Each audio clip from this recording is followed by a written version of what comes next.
ব্যক্তিকে আল্লাহ পাক কবরে পেনশন দিবে। জোরে কোন সুবহানাল্লাহ। দুনিয়ার পেনশন মাসে একবার ঢুকে, তাই যদি টেনশন নাই, কবরের পেনশন 24 ঘন্টা সেকেন্ডে সেকেন্ডে ঢুকতে থাকবে, তাহলে কোনো টেনশন আছে? জোরে কোন। দুনিয়ার পেনশন মরণ হইলে শেষ, কবরের পেনশন চিরজীবন ঢুকতে থাকবে।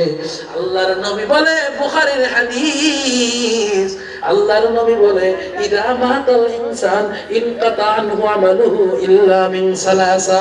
আল্লাহর নবী বলে, তিনটা কাম যে করে যাবে, এই তিন কাম করনেওয়ালা সারা যত মানুষ আছে সবার আমলের দরজা বন্ধ হবে, কিন্তু তিনটা কাম করবে, কবরে শুয়ে শুয়ে অল টাইম কবরে সওয়াব পাইবে।